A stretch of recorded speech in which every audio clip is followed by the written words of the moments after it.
में आपका स्वागत है। सर आज बात करते हैं पिकार्डिली एग्रो इंडस्ट्री लिमिटेड के बारे में। ये स्टॉक का अगर हम रिटर्न देखें तो एक दिन का रिटर्न तो स्टॉक का माइनस के 1.6% है, एक सप्ताह का 4.5% नेगेटिव ही है, एक महीने का 3.5% नेगेटिव है, लेकिन 6 महीने का रिटर्न वहीं अगर देखें तो 146.2% का रिटर्न दिया है और एक साल में 525% का रिटर्न दिया है। 5 साल की बात करें तो 9,137% का रिटर्न दिया है। तो क्या ये स्टॉक इतना अच्छा है या इतना जबरदस्त है या ये यूं ही भाग रहा है तेजी, ये ऐसे ही इसमें तेजी जा रही है? तो सारी की बातों पे देखेंगे, इसके फंडामेंटल देखेंगे और वो स्क्रीनर.com पे देखेंगे, उसके बाद इसके टेक्निकल देखेंगे, ये कहाँ पे एंट्री बन सकती है इस स्टॉक में, अभी गिरावट हो रही है तो, या गिरावट कहाँ तक जारी रह सकती है और हमें किस प्राइस पे एंट्री करनी है। तो सारी बातों में चर्चा करेंगे, तो बने रहिए वीडियो के साथ। अगर आपको वीडियो पसंद आए तो वीडियो को लाइक जरूर कीजिएगा, चैनल को सब्सक्राइब कीजिएगा। तो सबसे पहले ये स्टॉक देखते हैं कि ये स्टॉक एल्कोहल क्षेत्र में काम करता है, मतलब इसको एल्कोहल जैसे विस्की है, रम है, ये स्टॉक बनाता है, ये कंपनी बनाती है। उसके अलावा ये चीनी के शुगर के क्षेत्र में भी है ये स्टॉक। मार्केट कैप अगर देखें तो 6,980 करोड़ रुपए का मार्केट कैप है, एक स्मॉल कैप कंपनी है। ठीक है सर। उसके बाद आगे अगर हम बात करें तो थोड़ा आगे मैं आपको थोड़ा और दिखाने की कोशिश करता हूँ, इसलिए स्क्रीन पे ले जाऊंगा। उसके बाद एक साइड पे और ले जाऊंगा जहां पे इसकी मैं आपको फेयर वैल्यू वगैरह और कुछ बताऊंगा। तो ये सबसे पहले हम ले चलते हैं आपको स्क्रीनर वेबसाइट पे, वहां पे देखिए आप। अब देखिए हमारे स्क्रीनर वेबसाइट पे, तो ये जो इंडस्ट्री है पिकार्डिली एग्रो 1994 में इनकारपोरेटेड हुई थी। उसके बाद ये मैन्युफैक्चर शुगर और distillery product and manufacture plant in Haryana. इनके मैन्युफैक्चर प्लांट कहाँ, हरियाणा में है। उसके बाद अब अगर देखें तो यहाँ थोड़ा नीचे आते हैं तो यहाँ देखें तो 43% इनकम जो ये कंपनी जनरेट करती है वो शुगर से करती है, शुगर, मालोज, पावर एंड बैक्सेस। जबकि 57% जो जनरेट करती है वो कार्बन डाइऑक्साइड गैस, एथेनॉल, पेट बोटल्स और लिक्योर एंड माल्ट वगैरह। तो ये जो है सारा कुछ ये आता है, बिस्की है, रम है, वो आगे मैं आपको दिखाता हूँ। देखिए सिंगल माल्ट बिस्की, ये देखिए बिस्की लिखा हुआ है और रम वगैरह है ये। तो अब ये शराब के क्षेत्र में काम करती है, एल्कोहल के में, और शुगर की कंपनी है। ठीक है सर। तो शुगर के स्टॉक वैसे भी चर्चा बने हुए हैं अभी। उसके बाद एल्कोहल में भी काम करती है, तो एल्कोहल की भी जबरदस्त बिक्री रहती है। तो अब इसका थोड़ा मार्केट कैप अगर हम देखें तो 6,980 करोड़ का मार्केट कैप है और करंट प्राइस जो चल रही है इसकी 740 रुपए की चल रही है। हाई कितने का लगा के आई है? 9 से 11 रुपए का हाई इसने लगाया है। अब चूंकि एक साल में इसने बम्पर रिटर्न दिया है तो क्या हम इस प्राइस पे बाई करें? तो मैं सारा कुछ आपको बताने की कोशिश करूंगा। स्टॉक पीई अगर देखा जाए तो 78.7 का है अभी। बुक वैल्यू इसकी 36 रुपए की है बुक वैल्यू, ये पर शेयर में दी गई है बुक वैल्यू 36 रुपए की। ROC, return on capital equity 29.6% का है, आरओई 30.6% की है। 10 रुपए की फेस वैल्यू का स्टॉक है। ठीक है सर। तो इसका मतलब आगे कभी इसमें स्प्लिट भी हो सकता है। अब पीई रे या बोनस भी दे सकता है। पीई रेशियो अगर देखा जाए तो 0.7 का है, तो ये बड़ा जबरदस्त है। पीई रेशियो इसका अगर देखो तो 0.7 का है, अर्थात 1 से नीचे है। ये कंपनी आपको बहुत ही अच्छी प्राइस में मिल रही है, इस प्राइस पे भी। ठीक है सर। उसके बाद इंडस्ट्री अगर पीई देखा जाए तो 43 का है। क्वार्टरली सेल्स देखी जाए तो माइनस के 10.6% है। क्वार्टरली प्रॉफिट अगर देखा जाए तो 19.6% है। डेट टू इक्विटी 0.51 का है, ज्यादा नहीं है कोई। ईपीएस 11.9 का है और पेट्रोसिस स्कोर देखिए सर 8 का है, जो कि बहुत ही डिसेंट है। 7, 8, 9 जो मैं आपको बताता हूँ, 7 से ऊपर अगर स्कोर है तो ये बहुत ही डिसेंट माना जाता है, क्योंकि मैंने कई बार आपको पिछली वीडियो में बताया है कि 9 पॉइंट होते हैं जो कंपनी की पूरी कहानी कह देते हैं। अब 9 नंबर में से अगर किसी को 8 नंबर मिल रहे हैं तो कंपनी बहुत ही अच्छी मानी जाएगी। सेल्स ग्रोथ 17.5% की है और फ्री कैश फ्लो इस पर 492 करोड़ का है। प्लेज परसेंटेज कुछ भी नहीं है। सेल्स ग्रोथ 5 साल की 14.9% है, सेल्स ग्रोथ 3 साल की 15% है। सारा कुछ कंपनी का बहुत ही जबरदस्त है। प्रोमोटर होल्डिंग 71% है। इसके बाद हम थोड़ा आगे अगर चलें कंपनी में तो हम क्वार्टरली सेल्स पे चलते हैं। तो क्वार्टरली सेल्स देखिए ये जो 2021 में 206 करोड़, 91 करोड़, 110 करोड़, तो वही सेम बनाए हुए है कंपनी। ठीक है, ज्यादा मैं कहूँ कि ज्यादा कुछ बढ़ोतरी हो रही है कंपनी, वो नहीं हो रही है। एक्सपेंस भी उसी के अनुसार चल रहा है, देखो कहीं 202 फिर 168 उसी के अनुसार एक्सपेंस चल रहा है। लेकिन अगर ये मार्जिन अगर देखें तो ये 14% के मार्जिन पे काम कर रही है। ठीक है, जो 10-11% से ऊपर होता है अगर आप कोई धंधा कर रहे हैं और 10% आपको फायदा मिल रहा है या 15% फायदा मिल रहा है तो ठीक फायदा मिल रहा है, तो 15-14% के मार्जिन पे काम कर रही है कंपनी। उसके बाद अगर नेट प्रॉफिट देखा जाए कंपनी का, तो ये प्रॉफिट बढ़ा हुआ है इसका, देखो 2 करोड़, फिर 6 करोड़, 8 करोड़, 3 करोड़, ये अब 13 करोड़ तक बढ़ गया। लेकिन पिछले क्वार्टर से, जून के क्वार्टर से मई में अगर देखा जाए तो 43 करोड़ का था, लेकिन इस क्वार्टर में ये 13 करोड़ रह गया। अब आने वाले में देखते हैं क्या इसका असर रहता है, कितना आगे ऊपर जाता है या नीचे जाता है। उसके बाद ईपीएस भी उसी के अनुसार, देखो पिछले क्वार्टर में ईपीएस 4.59 था, लगातार अच्छा दे रही थी, देखो 1.1 से 18 से 4.70, 4.51 लगातार बढ़ा था ये प्रॉफिट। इसी वजह से ये जबरदस्त तेजी आई थी इस साल कंपनी में। उसके बाद अगर देखें तो साल दर साल अगर देखते हैं तो साल दर साल अगर देखिए तो सेल्स तो वही है, लगभग थोड़ी थोड़ी बढ़ती चली आई है सेल धीरे धीरे। एक्सपेंस देखिए तो एक्सपेंस भी अब उसी के अनुसार एक्सपेंस बढ़ा है। यहाँ अगर मार्जिन देखें तो साल दर साल ये 20% के मार्जिन पे काम कर रही है, जबकि क्वार्टरली ये 14% के मार्जिन पे थी। ठीक है सर, उसके बाद प्रॉफिट, यहाँ नेट प्रॉफिट अगर हम देखते हैं तो ये देखिए पहले जो नेट प्रॉफिट कहीं 2 करोड़, 8 करोड़, 5 करोड़, वो अब 112 करोड़ का प्रॉफिट लेके आई है साल दर साल। बड़ा ही जबरदस्त ग्रोथ आया है साल दर साल कंपनी में। ठीक है सर, उसके बाद अब यहाँ आप बैलेंस शीट पे अगर नजर डाल लें इसकी पे, तो रिजर्व कंपनी के पास 245 करोड़ का है, और बोरोइंग कर्जा जो है 172 करोड़ का है, और टोटल लायबिलिटी 739 करोड़ की है, जो जो कि उसने जो लायबिलिटी ली है उससे उसने फिक्स है उसका 218 करोड़ का, जो काम प्रोसेस में चल रहा है वो 42 करोड़ का चल रहा है, इन्वेस्टमेंट उसने 61 करोड़ का कर रखा है, अदर एसेट जो भी है उसके पास वो 419 करोड़ के। तो इस तरह से तो इसने अपनी बैलेंस शीट पेश की है।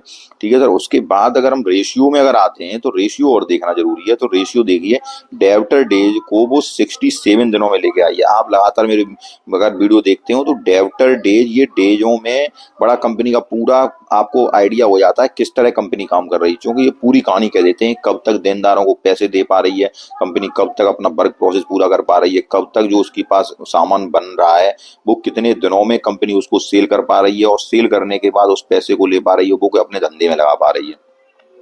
तो सारा कुछ ये कह देते हैं। तो यहाँ देखिए ये लगभग 90 दिनों के अंदर होने चाहिए, या जितने कम हो उतने ज्यादा अच्छे होने चाहिए। तो डेब्टर डेज तो ठीक है कंपनी के, उसके बाद लेकिन इन्वेंट्री डेज ये 200 दिन तक ले आई है, लगभग 30, इसका एक महीने में 30 दिन होते हैं, लगभग 6 महीने में पूरा काम कर पा रही है सेल्स, मतलब जो इन्वेंट्री उसको पड़ी हुई है तो सेल्स वगैरह करके जो पैसे जनरेट कर पा रही है वो 200 दिन डेज पेबल है, और वो 113 दिन, 114 दिन कैश करवा। वर्किंग कैपिटल अगर देखा जाए डेज तो 93 दिन। तो लगभग ठीक है सर, ज्यादा कुछ दिक्कत नहीं है कंपनी में। और लेकिन अगर इसको थोड़ा सा और अगर 90 दिनों के अंदर ये आ जाते हैं तो और भी कंपनी यहाँ से बहुत ही अच्छा ग्रो करेगी। अब चूंकि स्मॉल कैप कंपनी है तो यहाँ से अगर ये 6,000 करोड़ कंपनी अगर 12 या 15,000 करोड़ की भी होती है तब भी आपके पैसा यहाँ से डबल ट्रिपल अभी भी होने के चांस है। ठीक है सर, उसके बाद अगर हम देखें तो शेयर होल्डर पैटर्न अगर देखते हैं तो प्रमोटर होल्डिंग 70-71% है, लगभग 70.97% है। एफआईआई ने देखो ये जून के क्वार्टर में अपनी होल्डिंग बढ़ाई है, डीआईआई उतनी ही होल्डिंग रखी है, पब्लिक के पास माल थोड़ा सा पब्लिक ने ढीला कर दिया है माल को। तो सारा कुछ मैंने इसका देखा तो फंडामेंटल बहुत ही जबरदस्त है, कोई दिक्कत की बात नहीं है इसके फंडामेंटल्स में। अब हम इसके थोड़ा चार्ट पैटर्न पे चलते हैं और थोड़ा आपको एक दूसरी वेबसाइट दिखाने का प्रयास करता हूँ investing.com पे, उसके बाद हम आगे बात करते हैं। अब हम investing.com की जब साइट पे आए तो यहाँ अगर देखें तो 52 वीक रेंज जो कंपनी की चल रही है वो 125 से 9 से 10 रुपए की रेंज चल रही है, 52 वीक हाई और 52 वीक रेंज जो चल रही है इसकी। उसके बाद फेयर वैल्यू इस कंपनी की इन्होंने 388 रुपए दर्शाई है। तो फेयर वैल्यू जो है 388 रुपए, कभी कभी कहते हैं फेयर वैल्यू के आसपास मिले स्टॉक तो ले, लेकिन ये 388 रुपए जो फेयर वैल्यू कंपनी की दर्शा रहे हैं, इस प्राइस पे कंपनी का आना बहुत ही मुश्किल है। उसके बाद अगर यहाँ देखते हैं तो मैं कुछ आपको, ये कुछ investing.com वाले अपने हिसाब से ये दे रहे हैं कि वीकली जो बता रहे हैं, वीकली में काफी मजबूती से कह रहे हैं कि स्टॉक को बाई किया जाए, और वहीं अगर मंथली भी देखा जाए तो भी स्ट्रॉन्ग बाई की सलाह है। अब हम कंपनी की तरफ देखेंगे, इसके टेक्निकल चार्ट पे चलेंगे कि ये चार्ट जो ये दे रहे हैं कि इसको वीकली पे भी बाई की सलाह है या मंथली पे भी बाई की सलाह है, तो वो कहाँ तक उचित है और कौन सी प्राइस पे उचित है। तो इसको सर वहां देखते हैं कि ये चार्ट क्या कहता है उसका, उसके बाद मैं आगे बताता हूँ आपको। अब इसका हम लेके आए आपके पास चार्ट। अब इस अगर चार्ट में हम देखें तो ये आपको दिखाई दे रहा होगा कि इस स्टॉक ने कहाँ पे ब्रेकआउट किया था। यहाँ से ब्रेकआउट करने के बाद 272 से ब्रेकआउट के बाद ये स्टॉक सीधा आपको कहाँ तक रुका जाके 860 पे रुका, और ये हाई लगभग 897 रुपए का लगा है इसने। ठीक है सर, यहाँ ब्रेकआउट देने के बाद अब उसके बाद ये स्टॉक जब इतना ब्रेकआउट दिया है तो ये ब्रेकआउट की आप पहले रेंज देख रहे हैं कि ब्रेकआउट से पहले ये कितने दिनों तक ये इसी रेंज में रहा था, वो आपको दिखाता हूं मैं। ये देखिए आप, अक्टूबर 2023 से और ये चला था सर मार्च 2024 तक। ठीक है, तो अक्टूबर नवंबर दिसंबर जनवरी फरवरी मार्च लगभग 5 महीने।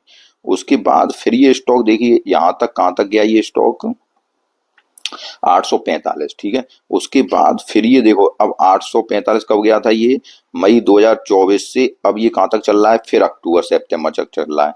तो मई से आप देख लीजिए जून जुलाई अगस्त सितंबर 4 महीने हो गए। तो पहले जैसे इसने आपका कंसोलिडेट किया था उसी प्रकार से ये स्टॉक अब कंसोलिडेट कर रहा है। तो स्टॉक का फंडामेंटल बहुत ही जबरदस्त है, वो मैंने आपको दिखा दिया। सारा कुछ स्टॉक में अच्छा है, कंपनी अच्छे रिजल्ट पेश कर रही है। इस बार का रिजल्ट भी इसका अक्टूबर का आ जाएगा, लेकिन अब इसको ऐड कहाँ किया जाए वो मैं आपको बताता हूँ।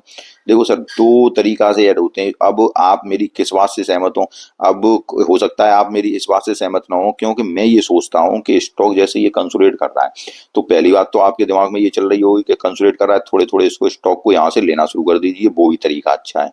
लेकिन इसमें क्या है कि इसमें आपको लॉन्ग टर्म तक रुकना पड़ेगा। स्टॉक में आपको ये नहीं करना है कि इस स्टॉक को हम आज लें, और क्योंकि जब कंसोलिडेट पीरियड होता है तो उसमें स्टॉक का ये नहीं कहा जा सकता कि कितने दिनों तक ये स्टॉक इस रेंज में कंसोलिडेट करे। ठीक है सर, यहाँ से क्या है कि एक रेंज इसने बना ली है 865 रुपए से, कितनी रेंज है ये, 690 रुपए, या ये देखिए आप 664 रुपए से ऊपर की रेंज आप जोड़ लीजिए तो ये रेंज है 851 रुपए। इस रेंज पे आप मिल लेते हैं स्टॉक को, 800 लगभग चल रहा है कितने पे, 739 रुपए पे। अच्छी बात है, ले लीजिए। थोड़ा नीचे आए फिर ऐड कर लीजिए। एक तो तरीका ये हो गया, थोड़े थोड़े हम यहाँ से ऐड करते जाएं। एक मैं आपको बता रहा हूँ कि देखिए इस स्टॉक ने, यहाँ से मैं आपको एक ट्रेंड लाइन डाल रहा हूँ, ये देखिए सर,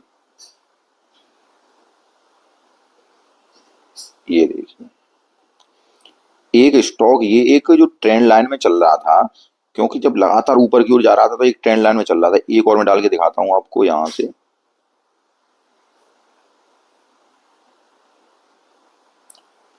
ये देखिए मैंने ये दो ट्रेंड लाइन डाली हैं। तो ये स्टॉक ट्रेंड लाइन के सपोर्ट पे ऊपर चल रहा था। ठीक है, उसके बाद ट्रेंड लाइन के सपोर्ट के बाद ये स्टॉक अब क्या किया इसने, अब इसने अपनी ट्रेंड लाइन को तोड़ दिया। कहाँ पे तोड़ा, ये तोड़ा इस प्राइस पे, कितनी, 771 की प्राइस पे। ठीक है, 780 की प्राइस पे इसने ट्रेंड लाइन को अपनी को जो तोड़ा, उसके बाद फिर ये स्टॉक अब उसी प्राइस पे चल रहा है, ये रहा। अब इस स्टॉक को आप जो कहें कि हम इस प्राइस पे लेते हैं, हमें यहाँ पे सस्ता मिल रहा है, तो आप ले लीजिए, कोई दिक्कत नहीं है, यहाँ पे भी ले लीजिए।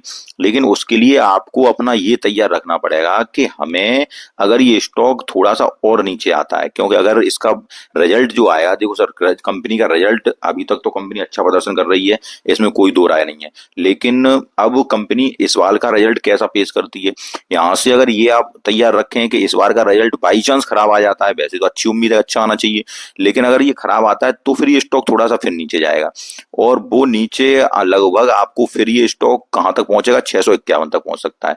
तो आप या तो ये मन बनाइए कि हमें स्टॉक को अगर फिर ये नीचे आए तो वहां पे भी लेना है, और हर जगह थोड़े थोड़े नीचे करके लेते जाएं, यहाँ तो एक तरीका है। उसके बाद ये स्टॉक फिर अगर ऐसा आप बनाओ कि ये स्टॉक देखो ब्रेकआउट इस स्टॉक का कहाँ पे, ब्रेकआउट है आपका ये 855 रुपए पे। तो अब जब ये स्टॉक या फिर स्टॉक ये ट्रेंड लाइन के ऊपर आ जाए, क्योंकि स्टॉक कहाँ पे है अभी, ये चल रहा है 739, और जब ये ट्रेंड लाइन के सपोर्ट पे आ जाएगा, जब ट्रेंड लाइन का जो सपोर्ट लगातार लेके चल रहा था, जब उस सपोर्ट पे आ जाएगा तो इस स्टॉक को आप वहां पर बाई करिए। ठीक है, तो यहाँ पे थोड़े स्टॉक बाई कर लिए, मैं ये नहीं कह रहा हूँ कि आपको थोड़ा मिल रहा है, थोड़े स्टॉक बाई कर लिए, लेकिन और स्टॉक भी आप ट्रेंड लाइन के सपोर्ट पे बाई करिए, कि वहां से फिर स्टॉक के ऊपर जाने की संभावना बहुत ज्यादा हो जाती है, क्योंकि अपने रिदम में आ जाएगा स्टॉक, जो कि पहले चल रही थी उसकी रिदम, ऐसी रिदम में आ जाएगा, और स्टॉक फिर यहाँ से आपको चलता ही चला जाएगा स्टॉक। लेकिन तब तक ये जो कंसोलिडेट पीरियड चल रहा है, ये स्टॉक का कंसोलिडेट पीरियड ये नहीं पता कि कब तक खत्म होगा। जब तक कब खत्म होगा, जब ये स्टॉक इस रेंज में आ जाएगा। वो रेंज हो गई, जब ये मैंने ऊपर वाली ट्रेंड लाइन जो डाली है, इस ट्रेंड लाइन को जब स्टॉक पार कर देगा और ऊपर निकल जाएगा, तो फिर यहाँ से फिर उसी रिदम में आएगा जिस रिदम में ये पहले चल रहा था।